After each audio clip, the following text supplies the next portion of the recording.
Meus amados, fé, ter ou não ter, eis a questão. Fé é ter ou não ter, eis a questão. Quem disse? Foi Hamlet que disse isso, né? Foi? Não, Hamlet ele disse: ser ou não ser, eis a questão. Na peça de Shakespeare, né? Ali ele está cheio de dúvida, e falar do ser é falar da matéria, falar de ter é falar da existência. E é interessante que ali Hamlet está cheio de, primeiro ele está pensando em suicidar-se, depois ele descobre que Deus é contra o suicídio, depois ele está pensando em vingar-se, e entra em conflito, se deve vingar ou não, e depois ele entra num conflito maior: existe vida após a morte ou não? Ele fala assim: sonhar, morrer, e aí, como que é isso?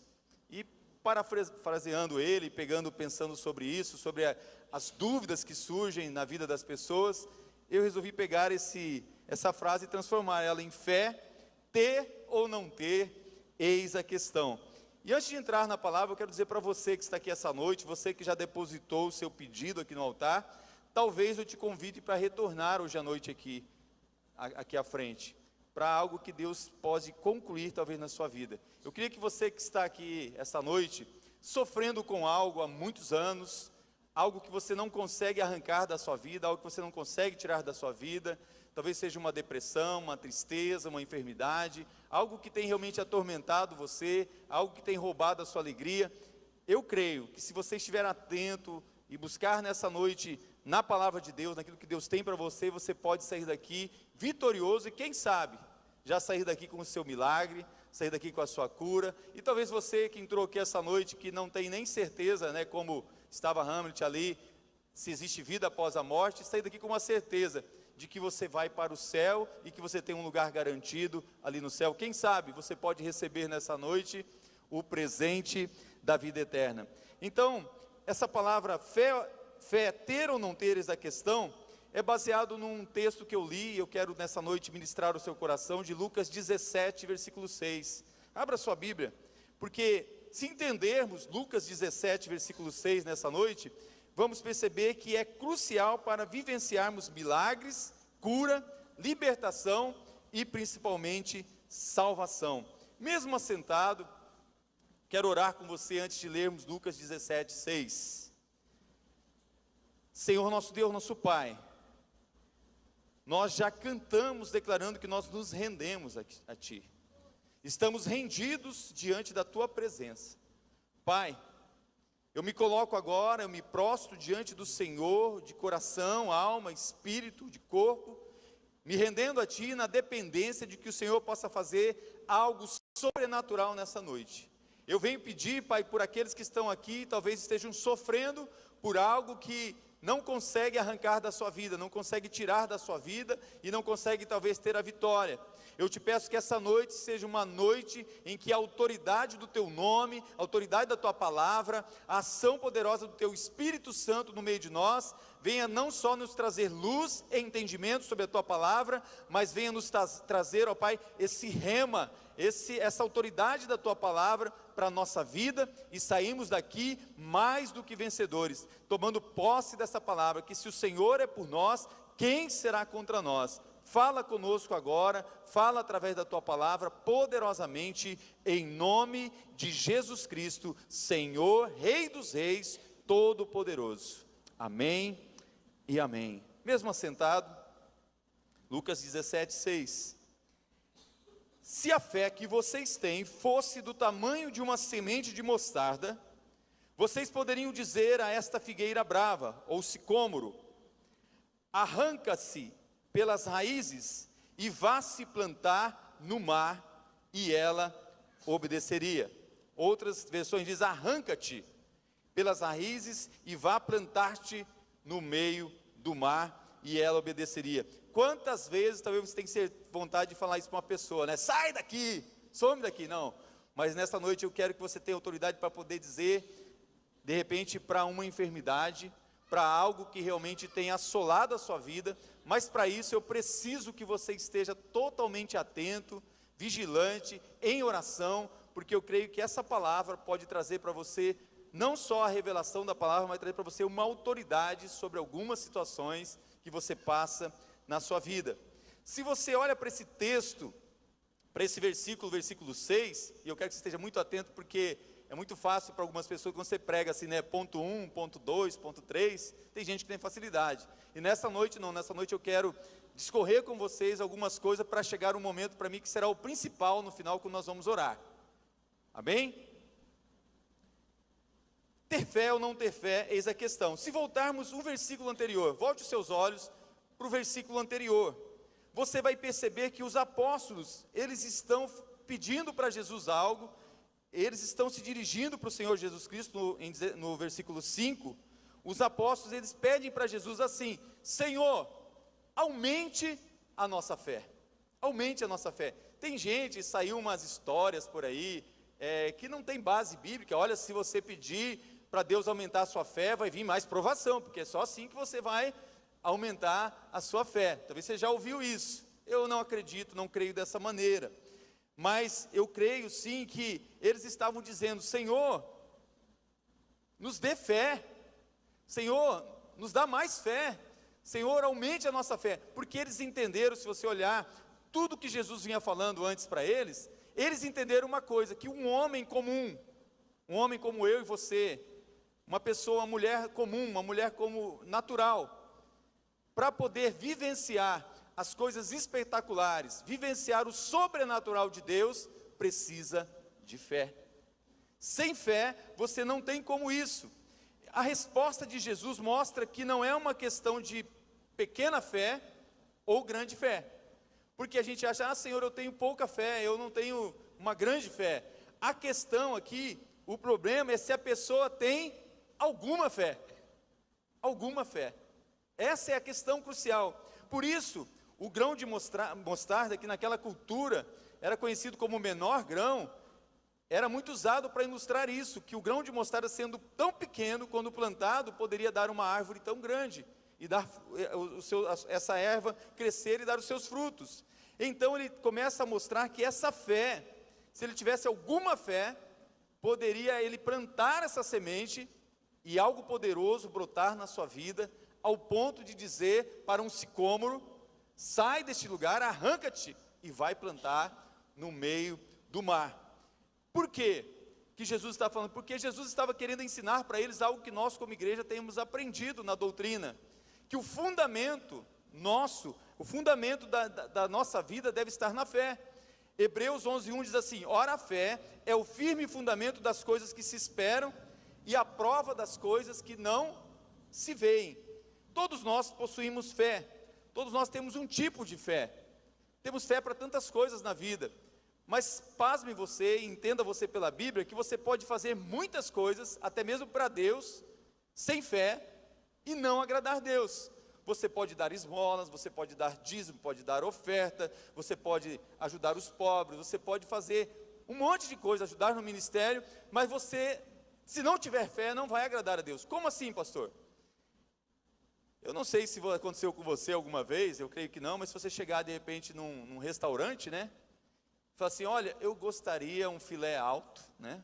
De comer um filé alto, e eu quero um filé ao molho Alfredo, sei lá, você escolhe seu molho, aí o garçom, ele traz para você, na hora que chega o seu prato, ele traz um prato de rúcula. Você fala: não, mas eu pedi filé, e você me traz rúcula? Esse exemplo tão simples é para você entender. Se você fizer qualquer coisa, o pedido de Deus é que você faça tudo com fé, porque sem fé é impossível você agradar a Deus. Deus vai estar pedindo para você um filé, e você vai estar trazendo para Ele uma rúcula. Por quê? Porque o Senhor quer que a sua vida, a minha vida, a nossa vida, seja uma vida pautada na fé. A Bíblia vai declarar, Hebreus também declara, que o justo ele vive da fé, e o Senhor diz que se ele não viver pela fé, e se ele recuar, Deus não tem prazer na vida dele, Deus não se alegra com ele. Deus quer que vivamos pela fé, Deus tem prazer em você viver na fé. Fé genuína é viver pela fé, uma fé que significa não ignorar o que acontece à sua volta, é não achar que eu não vou ter problemas, É não viver na utopia. Olha, eu vou para a igreja e vão acabar os meus problemas. Não, eu entreguei minha vida para Jesus, eu não entendo por que eu tenho problemas. Você tem porque Jesus falou, você vai ter problemas, no mundo tereis aflições, mas tem de bom ânimo, a palavra ânimo é tenha fé. Eu venci e você vai vencer também. E saiba você que a fé é a maneira de Deus lapidar até mesmo o nosso caráter. O que nos impede de entrar em desespero, irmãos, não é o que vemos, sabia? O que impede você de entrar em desespero não é o que você vê, mas é o que você crê. Porque se você faz uma viagem para algum lugar, você viaja crendo, de certa maneira, que aquele motorista não vai se envolver num acidente. Você dorme dentro do ônibus e você não sabe o que vai acontecer na próxima curva. Você não sabe até mesmo se o ônibus está com freio. Você não sabe a que velocidade ele está andando. Você não sabe se ele está com sono. Mas é um tipo de fé, você crê que vai dar tudo certo. Você está entendendo o que eu quero falar para você? É que nós precisamos de fé para viver. Mas a fé que eu quero falar para você é uma fé genuína, de uma experiência muito pessoal, muito íntima com o Senhor nosso Deus. Agora é importante eu dizer para você que a fé, por ela ser algo que é real, ela precisa ser uma expressão da vida de alguém que tem fé através das obras. Tiago diz, olha, tu tens a fé, eu tenho as obras. Mostra-me a tua fé sem as tuas obras, e eu te mostrarei a minha fé pelas minhas obras. Eu quero só trazer uma explicação, que muita gente às vezes chega para mim e conversa, e eu vejo que tem uma confusão na mente, e é difícil separar, por exemplo, fé de esperança. Pastor, fé e esperança não é a mesma coisa? A fé é a certeza afirmada no que Deus promete. Isso está em Hebreus 11:1. Então, a fé é a certeza naquilo que Deus prometeu. Amém, irmãos? Agora, a esperança é o quê? É a expectativa do cumprimento dessa promessa. Para você entender melhor o que estou te falando, a fé é o fundamento no seu coração. É a certeza do que aquilo que foi prometido entrou no seu coração. A esperança é aquilo que está na sua mente. Como assim, pastor? Só para você entender, pela Bíblia, Jeremias fala, por exemplo, assim: quero trazer a memória, quero trazer à mente aquilo que me dá esperança, para que a fé que eu tenho no Senhor me faça sair dessa situação. Então, a esperança é a expectativa do cumprimento da promessa. Está entendendo? Assim, a fé está no coração e a esperança está na mente. Então a fé ela é estruturada. A fé, irmãos, é importante saber que ela é uma substância. É algo que já existe. Por mais que você fale, mas eu não vejo a fé. Então a fé, ela existe. Ela é uma substância. E a esperança é uma expectativa, uma coisa necessariamente que focaliza o futuro. Por isso que a Bíblia fala, agora permanece a fé, a esperança e o amor. O único que vai continuar lá no céu é o amor. Porque tudo que você teve fé, aconteceu que a esperança que você tinha, e Jesus é a esperança da glória, vai se consumar lá no céu. Aí você não vai precisar mais de fé, nem de esperança, porque o autor e consumador de tudo que você esperava, que é o Senhor do amor, vai estar lá presente. Não se pode chamar uma expectativa de fé, pois é apenas uma esperança. Então a expectativa que você tem, o mundo vai melhorar, as coisas vão melhorar. Isso é uma esperança. A verdade bíblica é que tudo vai piorar. A Bíblia fala que até os fundamentos serão abalados. Pastor, que mensagem, né, é essa?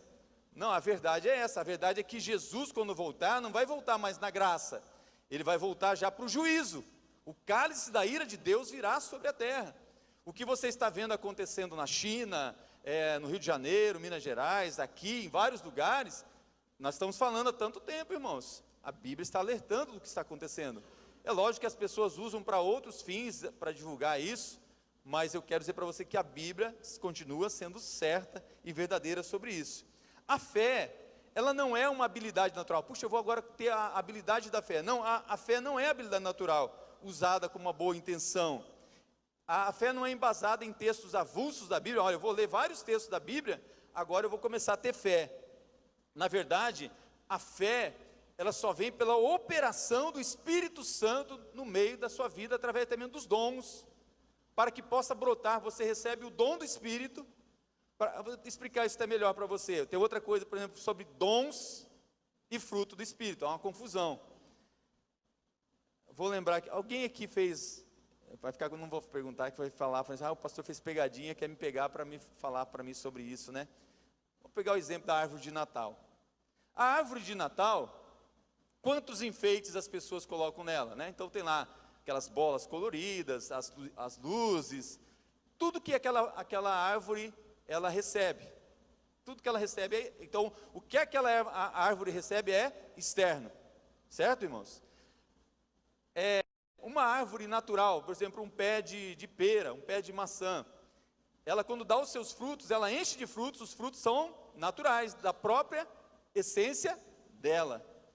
Então os dons são algo que Deus dá para você para enfeitar, embelezar, te ajudar a ser melhor e a desempenhar o seu ministério, para a edificação da igreja, para tornar tudo melhor. E os frutos, com o Espírito Santo vindo morar em você, o fruto do Espírito é essa essência, essa árvore vai fazer brotar essas coisas que são do próprio caráter de Deus. Quando tudo passar, os dons vão ficar, mas o caráter de Deus vai continuar em você, longanimidade, paz, temperança, domínio próprio, fé, essas coisas você vai levar para o céu. Entendido, irmãos? Então essa fé é a mesma fé de Gênesis 1:3, é a fé da existência. Então ter é diferente de ser. Ser é a minha essência, quem eu sou. Agora ter é algo que eu tenho. E ter fé é como o Senhor disse assim: haja luz, e houve luz. Então a fé ela vem como um dom de Deus em ação. A fé vem pela palavra de Deus ministrada sobre a nossa vida. É como se uma pitada dessa fé divina fosse depositada na nossa vida. Deus deposita essa fé em você. Como que é isso? Como que isso acontece? Eu creio que acontece pelo que está acontecendo aqui nessa noite. A fé vem pelo ouvir, e ouvir a palavra de Deus. Enquanto você está ouvindo a palavra de Deus, Deus está derramando uma pitada de fé em você. Eu faço questão, irmãos, de mandar versículos para tantas quantas pessoas eu tenho contato. Por exemplo, se você deseja receber um versículo meu, tem gente que se incomoda com isso, né? Me pede, me passa o contato que você vai receber. Por quê?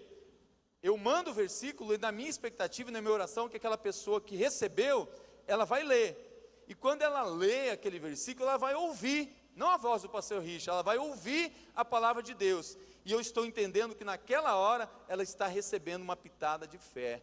Porque a fé vem pelo ouvir a palavra de Deus. Onde a fé, não existe desconfiança e medo. Pois a fé, ela é baseada em dois pilares. A fé, ela tem dois pilares. O primeiro pilar da fé é confiança. E o segundo pilar da fé é fidelidade. Confiança e fidelidade são marcas que estão na coxa, né, do Rei dos Reis. Jesus Cristo, a marca dele é uma marca de confiança e fidelidade. Em Jesus você pode confiar, porque ele é fiel em tudo que ele promete. Ou seja, a confiança se baseia no caráter do eterno, é o fruto da vida do eterno. Jesus Cristo, ele é isso, ele é benigno, ele tem domínio próprio, ele tem fé, ele tem mansidão. Todas essas coisas fazem parte, por isso você tem confiança nele, que ele nunca vai te decepcionar. Eu vou te decepcionar, as pessoas vão te decepcionar, até o seu cachorrinho vai te decepcionar, todo mundo vai te decepcionar. Credo, pastor? Você não sabia disso não? Então, todo mundo vai te decepcionar. Mas Jesus não te decepciona, porque é a confiança. Ele tem esse pilar da confiança e fidelidade. Ou seja, é por isso que Paulo declarou em 2 Timóteo 1:2, assim: eu sei em quem tenho crido. Isso é confiança.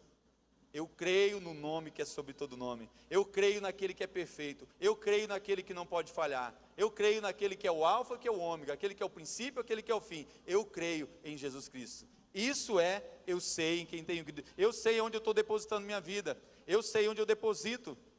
Porque Ele é poderoso para guardar o meu futuro, o meu depósito.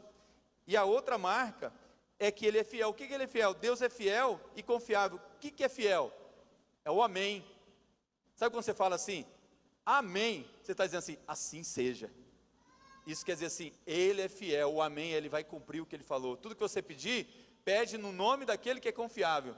E o amém virá porque é no nome dEle, e Ele é fiel nas promessas dEle. Você está entendendo? O amém, assim seja. O Pai Celeste, Ele entra em aliança voluntária comigo e com você. Há uma nova aliança estabelecida por Cristo para a nossa vida, com aquele que tem fé. E há uma ligação de 3 conceitos hebraicos, para você entender. E tudo isso eu estou preparando para chegar em algo que eu preciso de base bíblica para você entender, algo que você precisa exercer na sua vida. 3 conceitos bíblicos: fé, fidelidade e aliança. Fé é emunuá. Essa palavra emunuá é uma fé que emana. A fé emana de Deus.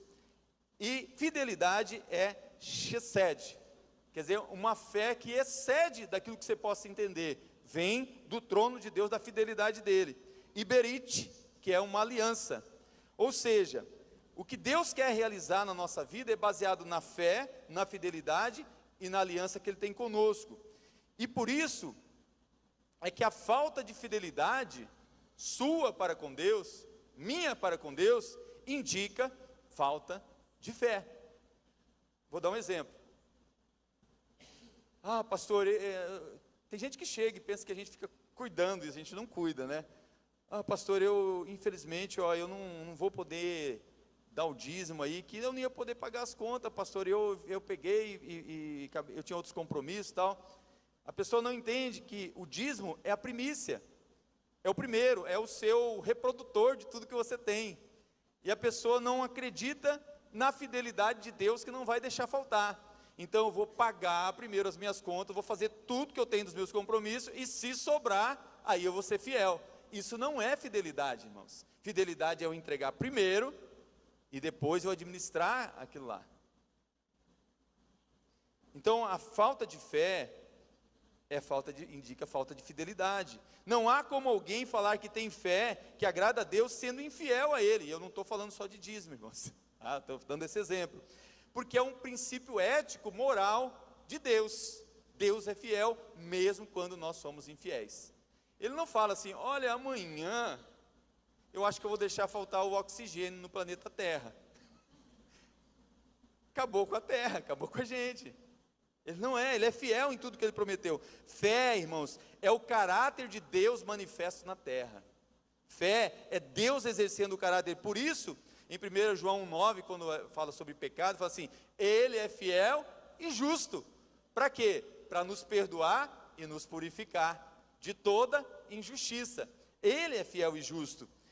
Ao invocá-lo, como você invoca, você está invocando o fiel e justo. Você está invocando aquele que ao mesmo tempo é o seu advogado e aquele que ao mesmo tempo é o seu juiz. É aquele que defende você contra Satanás e aquele que bate o martelo e diz, está absolvido. O cristão está orando pautado na plenitude do caráter de Deus, imutável. O caráter de Deus não muda, porque a justiça vem pela fé. Nós só somos justificados dos nossos pecados pela fé que temos em Cristo Jesus. Quando a igreja baseia a expressão da sua fé nas próprias atitudes visíveis, em lugar de sustentá-la na justiça divina, o resultado é uma vida vazia da verdade, em oposição à vida pela fé. É a que Deus espera da sua vida, de cada um de nós. Eu te pergunto, você tem vivido pela fé? Quero dizer para você que andar pela fé não é uma opção. É a única maneira de alegrar ao Pai. Pois sem fé é impossível agradar a Deus. Presta atenção nessa frase agora que eu vou falar para você. Não é difícil agradar o Senhor sem fé, irmãos. Não é difícil agradar o Senhor sem fé. É impossível. Por favor, não peguem só a parte que eu falei que é impossível, que é possível, né? Senão o pessoal vai falar, pastor, a gente falou uma heresia, pegue só esse pedacinho, edita lá. Então, na verdade, é impossível. É impossível. Essa fé é dom dele. E sem o dom dele estar dentro de você, você não pode agradar a Deus. No momento que ele disponibiliza para a igreja, ele capacita a igreja a fazer, de alguma forma, conseguir dar glória a ele. Você só consegue agradar a Deus porque Deus está em você. Você entende? A gente só pode dar glória a Deus, exercer o louvor a Deus pela presença em nós. Pelos nossos méritos não conseguimos. Rejeitar isso é incredulidade. E esse é o estado corrosivo da fé. A corrosão da fé, o verbo no grego é pistes, quer dizer assim, é apostatar. A Bíblia está alertando, eu quero que você ore pelos seus filhos, ore pela sua família, ore por você mesmo, porque a Bíblia alertou que nos últimos tempos vai acontecer enfraquecimento da fé. E alguns podem até apostatar da fé. Então é momento de vigiarmos, orarmos, porque esse sentimento destrói a essência humana, inviabilizando a vitória na vida das pessoas, e as pessoas vão viver uma vida de derrota. Há um alerta para você e para mim então. É um tempo de apostasia, é um tempo de enfraquecimento da fé. E aí eu quero dizer para você que nós temos algumas coisas que podem pautar e nos sustentar na nossa fé. E se chama Bíblia, Palavra do Senhor. A Palavra do Senhor precisa ser mais exercida, usada na sua vida, irmãos. A escola bíblica, ela é o lugar onde você vai aprender a manusear melhor essa palavra, a Bíblia. Porque a Bíblia, como eu falo sempre, ela não contém a palavra de Deus, ela é a palavra de Deus. E a fé vem por ouvir a palavra de Deus. Por que muitas pessoas começam a enfraquecer na fé? Param de ouvir a palavra de Deus, param de ouvir o que Deus tem. A Bíblia alerta, não deixe de congregar como é costume de alguns. Por quê? Porque sabe que a pessoa vai enfraquecer. Tira uma brasa do braseiro, ela vai apagar, pode virar cinzas. A fé vem por ouvir a palavra de Deus. Para entender como ocorre esse processo, Romanos 12:3 dá essa explicação. É como se fosse algo que é um processo que vai aumentando na sua vida, cada vez vai aumentando. É preciso saber que a palavra do Altíssimo, escrita, o Logos, a palavra que é o próprio Cristo, a palavra revelada, ela torna específica na vida da palavra. Então Deus revela uma palavra para todos nós, mas Deus não quer que essa palavra seja coletiva para a multidão. Deus dá um rema, algo específico para cada um. Ele vai falar com as pessoas aqui nessa noite de maneira específica com cada pessoa. Deus não vai dar para todos como se fosse uma ração para todo mundo. Não, Ele traz a palavra revelada e traz um alimento para cada um de maneira específica. Está entendendo? Então a palavra é o Logos, mas esse Logos de Deus, que é a palavra, traz um rema. Esse rema é o novo, a novidade da palavra, a novidade de Deus para a sua vida. Palavra pessoal e intransferível. Não é para o irmão do lado, não é para o irmão que está atrás, é com você. E uma vez aplicada, essa eficiência da palavra se manifesta. Você sabia, tem algo que as pessoas não sabem, e eu quero dar para você mais uma dica. Você sabia que enquanto você lê a palavra, a Bíblia, você pode ser curado de enfermidades? Você sabia disso? Tem gente que é curado lendo a palavra. Então, leia mais a Bíblia, porque de repente a cura vai acontecer no momento da leitura, no momento que você está lendo.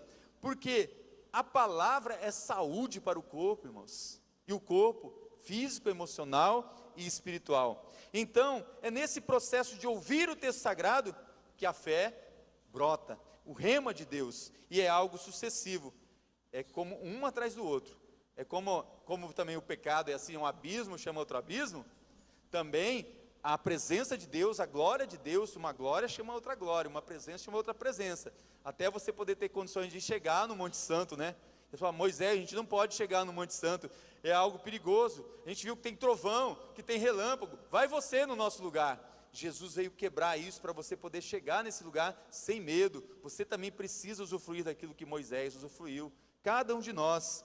Fé não é um conjunto de palavras fortes, usadas em situação de adversidade, é uma certeza lá no íntimo, tendo como suporte a palavra de Deus. Ou seja, você tem no coração a promessa, a palavra daquele que disse, e tem a esperança de que aquilo vai se cumprir, que aquilo vai acontecer.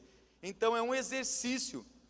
Eu preciso confessar a palavra, irmãos, diariamente, todo o tempo, porque confessar a palavra traz sobre nós uma ligação direta com aquele que é a própria palavra, o Logos. Jesus Cristo é o verbo, é o Logos, é o que se fez carne e habitou entre nós. Jesus Cristo é aquele que quando você fala a palavra, você está falando dele, porque ele é a palavra.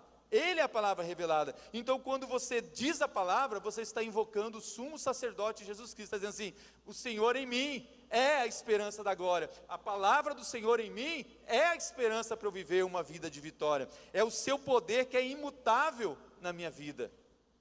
Note, a fé é demonstrada pelo poder da palavra falada. Eu tenho que falar, eu tenho que exercitar a falar, porque se eu não falar, não vai acontecer. O Senhor disse, haja luz, e houve luz. O Senhor diz, sai demônio, e o demônio sai. Você vai saber onde que eu vou chegar nessa noite. O homem que tem fé fala. Eu tenho vergonha de falar para o meu vizinho, eu tenho vergonha de falar para o meu amigo, eu tenho vergonha de falar, não vai acontecer nada porque você precisa falar. Fale e não te cales. A Bíblia diz isso. Porque quando você fala, não é você, é o poder da palavra chegando com fé na vida das pessoas. É o poder de Deus sendo demonstrado. Sabe, eu falo assim, vou dar uma demonstração do poder. A palavra é a demonstração do poder de Deus. E isso, irmãos, é o que Paulo chama que de glória em glória nós vamos sendo transformados. Por quê? Pela palavra. Você lembra que quem perdoa pecados é Jesus Cristo. Quem limpa a gente, quem lava a gente é o sangue de Jesus. Mas quem limpa a gente diariamente, porque você entregou a vida para Jesus, você está aqui no mundo, você continua pecando. A palavra é a água que limpa, é o que vai te limpar, para que rios de água viva possam fluir em você a cada dia. Então, confessar a palavra é dizer com a nossa boca o mesmo que o Senhor afirma com a sua palavra. Confessar a palavra é que na sua boca eu posso dizer a mesma coisa que Deus afirma com a palavra. Não pode numa boca sair água doce e água salgada. Não pode numa boca que glorifica o Senhor ser uma palavra que vai amaldiçoar o Senhor. Não pode uma boca que sai palavra de bênção, sair palavrão. Não pode da mesma fonte jorrar 2 tipos de água. Não pode. Tem algo errado aí, irmãos. Tem algo errado. E precisamos descobrir. Confessar é dizer com a nossa boca o mesmo que o Senhor afirma na sua palavra. Foi o que Jesus ensinou no Pai Nosso. Ele diz assim, que a tua vontade seja feita aqui na terra, como ela é no céu. Eu preciso concordar com o Senhor na minha palavra, na palavra dele. Dadas as explicações que eu queria, isso aqui é só para explicar sobre fé, agora eu vou entrar onde eu queria entrar com vocês. Eu não podia chegar assim sem assustar, podia sair conversa que o pastor Richard trouxe uma heresia para a igreja, então eu precisava dar uma sustentação para aquilo que eu vou falar. Então, irmão, se eu falar alguma coisa que nos seus ouvidos soar mal, e você interpretar algo errado, você pode me procurar depois, mas já vou dizer para você, tira tudo que eu falar e fica só com aquilo que eu vou falar da palavra. Amém, irmãos? A palavra para mim é o que eu quero trazer para você nessa noite. Dadas as explicações, volte o seu olho agora lá para Lucas 17, 6. Se a fé que vocês têm fosse do tamanho de uma semente de mostarda, vocês poderiam dizer a essa figueira brava, arranque-se pelas raízes. Figueira brava é sicômoro. Essa figueira brava é aquela mesma árvore que Zaqueu subiu para ver Jesus. É a mesma árvore que Amós era especialista em riscar figos, em colher figos. Amós, ele é especialista em sicômoros. Lembra quando em Amós fala que ele era boiadeiro e coletava figos? Era do sicômoro. Então, eu quero que você veja algo aqui. É interessante que Jesus começa dizendo que se a fé for do tamanho de uma semente de mostarda, então ele não está dizendo que a fé é pequena ou que a fé é grande.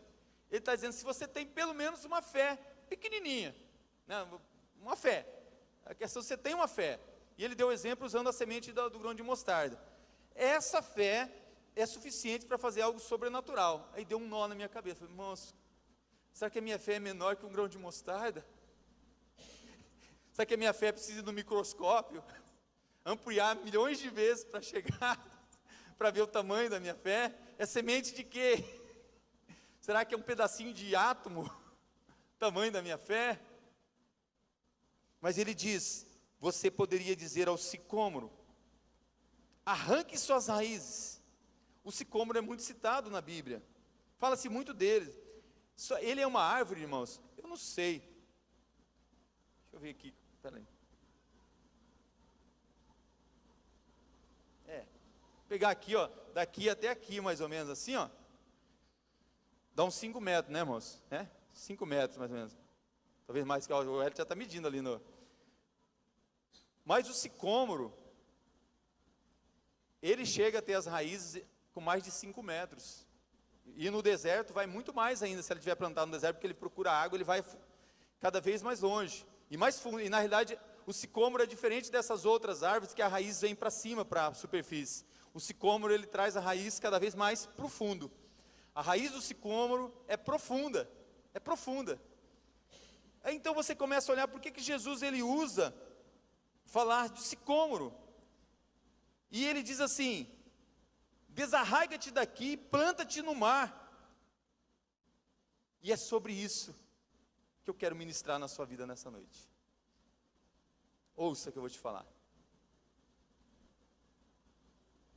Talvez a notícia que chegou para você algum tempo atrás é que você tem um câncer. E ele está enraizado.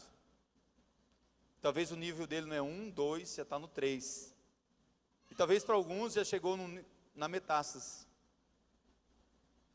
Talvez você esteja aqui e você fala assim: eu não sei mais o que fazer com a depressão.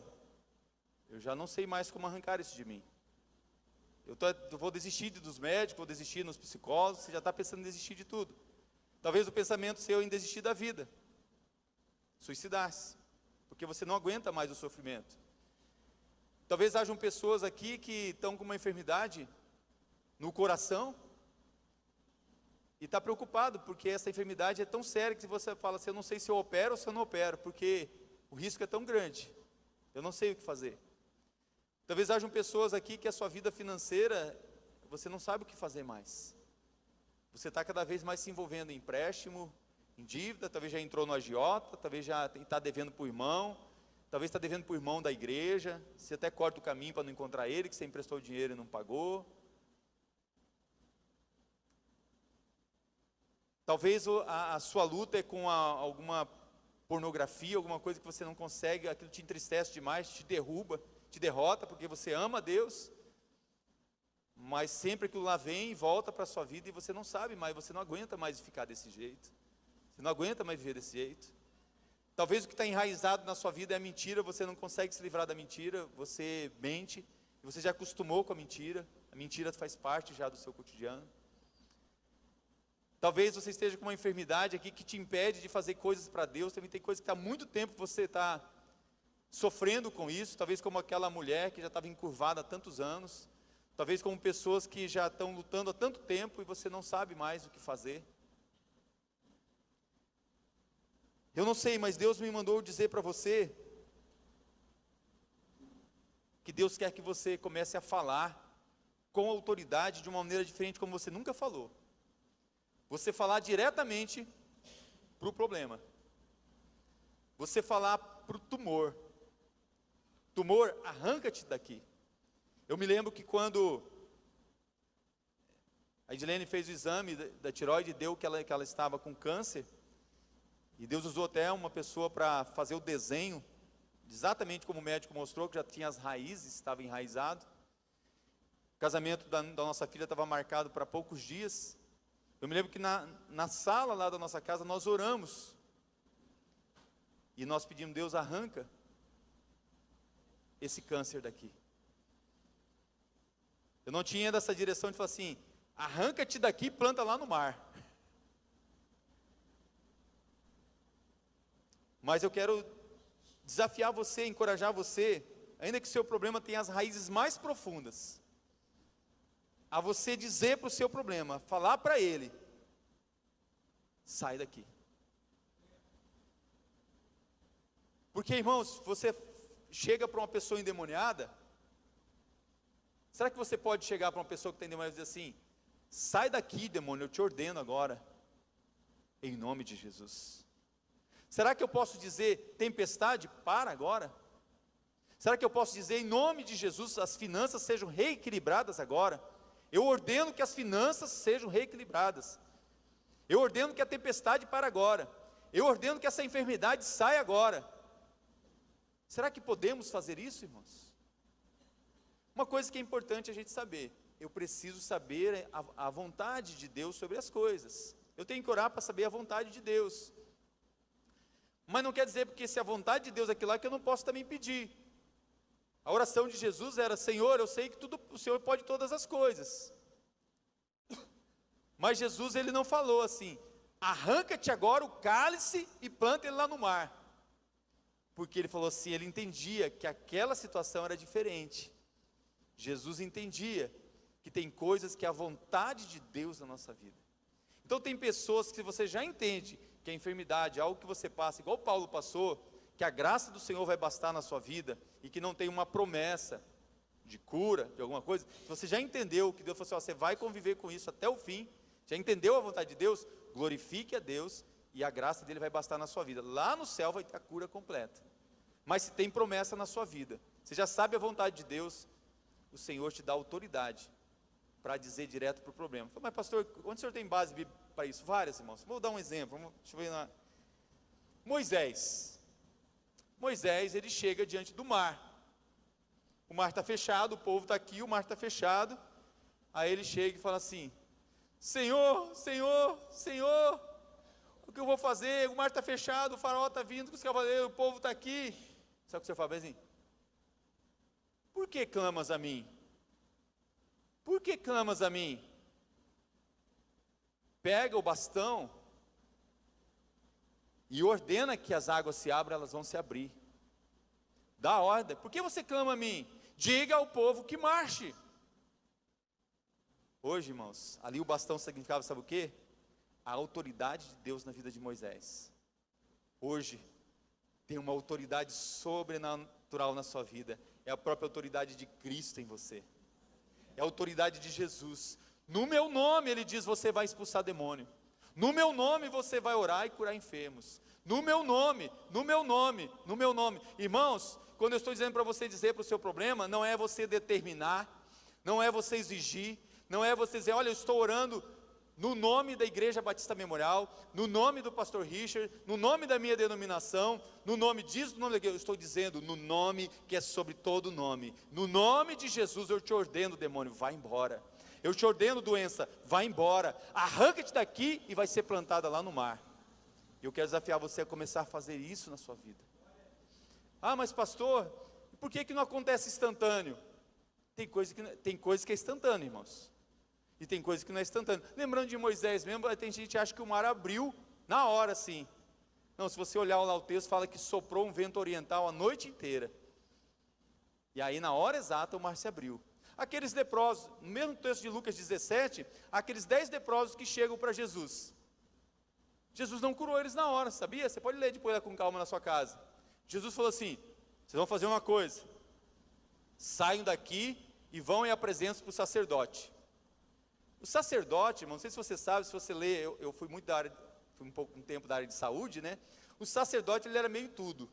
Ele era meio curandeiro, meio médico, ele que dava o remédio, ele orava. Tinha coisa que ele falava assim, ó, passa essa pasta de figo aqui, vai embora. Mas você não vai orar por mim? Não, passa isso aí que vai curar. Então o sacerdote, ele era um médico. Então o leproso chegava, Jesus mandou ele falar, apresenta para o sacerdote. Era para ele chegar lá, o sacerdote, ele ia olhar como médico. Rapaz, cadê sua lepra? Sumiu, você está curado. Como médico, ele não viu a enfermidade. E como sacerdote, ele ia ver que foi algo miraculoso. Um milagre aconteceu. Só que a Bíblia fala, lê lá depois, enquanto eles estão indo, eles são curados. Eu quero desafiar você a pregar o Evangelho, irmãos.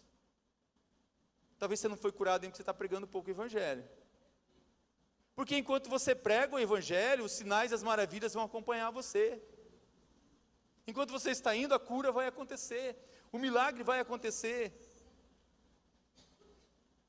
Eu estava vendo uma reportagem, talvez você viu na TV, acontece muito, né, o pessoal da Polícia Federal parando o pessoal eu não sei que estado aí, que estava tendo muito roubo de caminhões. Então a Polícia Federal faz aquelas blitz para os carros, para os caminhões, para pegar os ladrões. E aí eu fiquei olhando a reportagem, né, aí estava vindo o caminhão, o policial parava assim, só fazia assim, ó. O cara já ia freando e encostando lá. Aquele agente da Polícia Federal, ele não pega, toda vez que ele vê um caminhão, ele não pega o celular, ele fala assim, alô, é aí da delegacia, ó, tá vindo um caminhão aqui, me ajuda aqui a fazer esse caminhão parar. Não. Aquele policial ali, ele está investido de autoridade. Ele não tem força para parar aquele caminhão, mas ele tem uma autoridade sobre ele que investiu ele de autoridade. Então, de mim mesmo, de você mesmo, você não tem nada, mas Jesus Cristo investiu você de autoridade. Se você disser está amarrado, está amarrado. Se você disser sai, ele sai, em nome de Jesus. Só que a gente faz isso só com o demônio, e o demônio às vezes ele traz toda a loja dele, desaloja, tem que sair, leva junto sua sujeira, leva junto seu bagueiro. Pessoal, quando separa, é triste isso, né? É triste isso. Vai falar assim, não, ó, já leva todas as suas coisas junto. O que é interesse que tem valor, não, isso eu vou ficar. Isso é meu.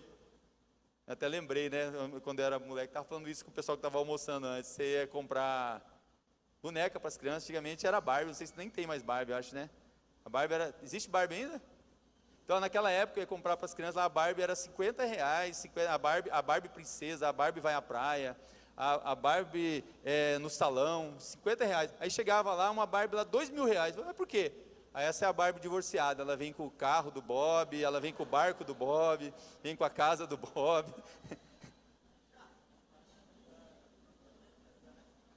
Mas esse exemplo é engraçado, eu estou dando só para o seguinte, o diabo, o Satanás, ele tem que sair, irmãos, e ele tem que levar toda a sujeira dele junto. E a enfermidade, irmão, o Senhor não tem prazer nela. A enfermidade, muitas vezes acomete as pessoas, não é porque a pessoa está em pecado, muitas vezes é para a glória de Deus se manifestar ali. Mas tem enfermidade que você vai em alguns lugares, que a enfermidade é porque o Senhor das moscas está reinando ali naquele lugar. Na casa daquela pessoa, você tem que expulsar dali Moloque, tem que expulsar dali aqueles demônios, Beuzebu, expulsar dali para vir a beleza do Evangelho, o bom cheiro de Cristo chegar ali e as pessoas serem curadas naquele lugar.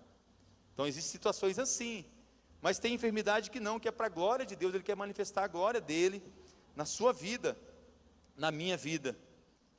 Então mesmo arraigado com raízes profundas, o Senhor diz, desarraiga-te daqui. Você já se perguntou como que você deve orar por um milagre? Você já se perguntou como que eu devo orar por um milagre? Então hoje, rapidamente eu vou falar para você, Jesus ensina a gente. Em Mateus 17:20, é a mesma coisa que Ele falou em Lucas que eu acabei de ler para você. Jesus ensinando eles para orar por um milagre. Jesus respondeu, em Mateus 17:20, foi porque vocês não têm bastante fé. Eu afirmo a vocês que isso é verdade. Se vocês tivessem fé, mesmo que fosse do tamanho de uma semente de mostarda, olha de novo a semente de mostarda, poderiam dizer a este monte, saia daqui e vai para lá, e eles iria, e vocês teriam poder para fazer qualquer coisa.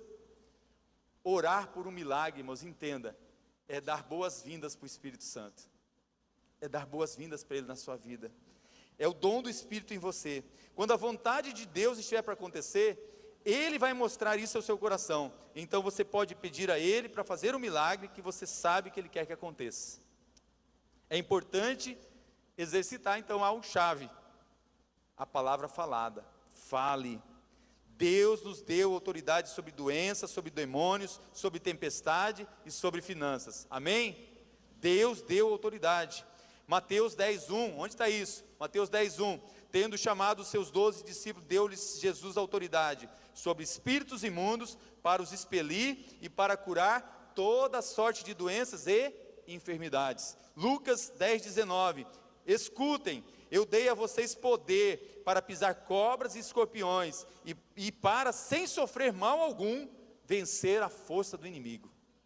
Ter uma autoridade sobre a sua vida, precisamos exercer, irmãos. A gente não usa, é isso que Deus mandou eu falar para você.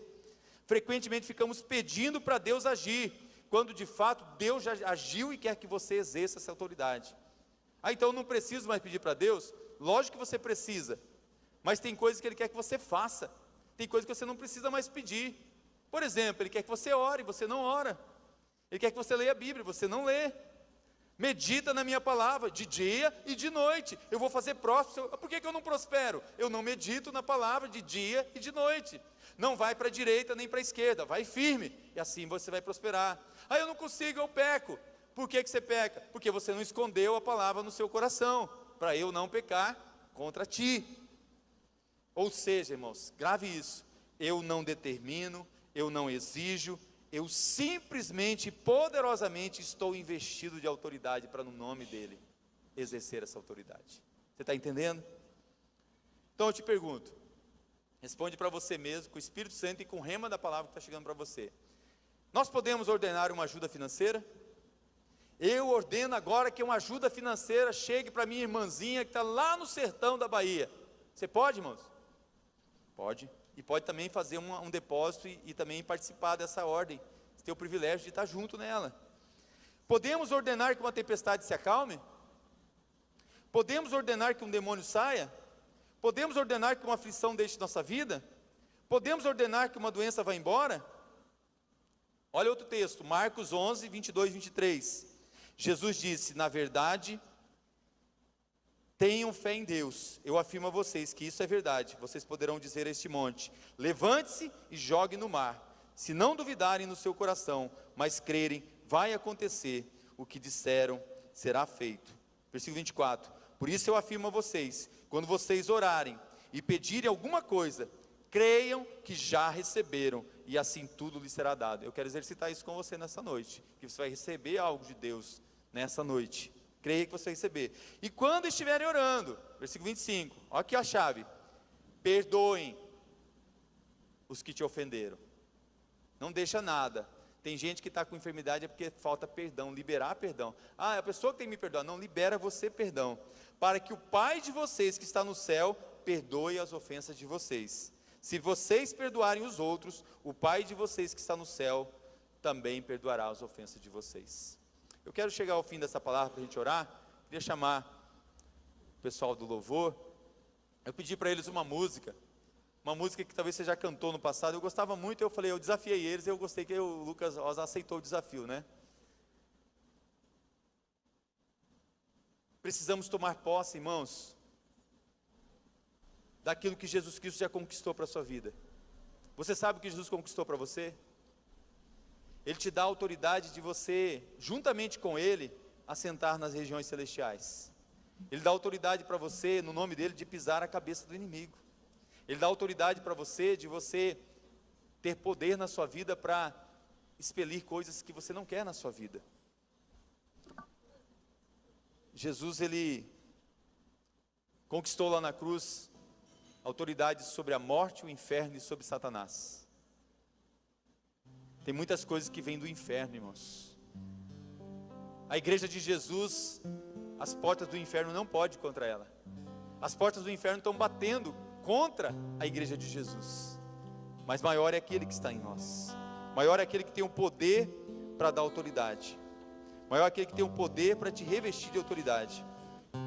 Obediência e gratidão são as marcas de alguém que realmente quer viver essa vida diferente. Quero desafiar hoje a falar.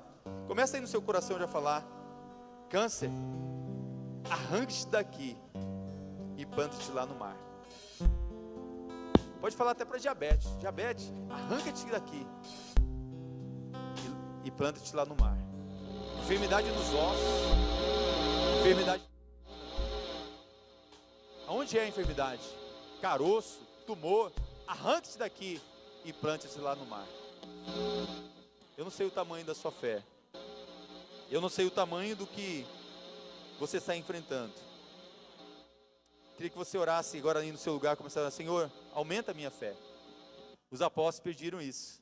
Sabe o que aconteceu? A Bíblia fala, e você vai ver lá na vida dos apóstolos, por onde eles passavam, pessoas eram curadas. Até mesmo de tocar nos lenços dos apóstolos, eles eram curados. Até mesmo de passar pela sombra dos apóstolos, eles eram curados. Você acha que isso é possível?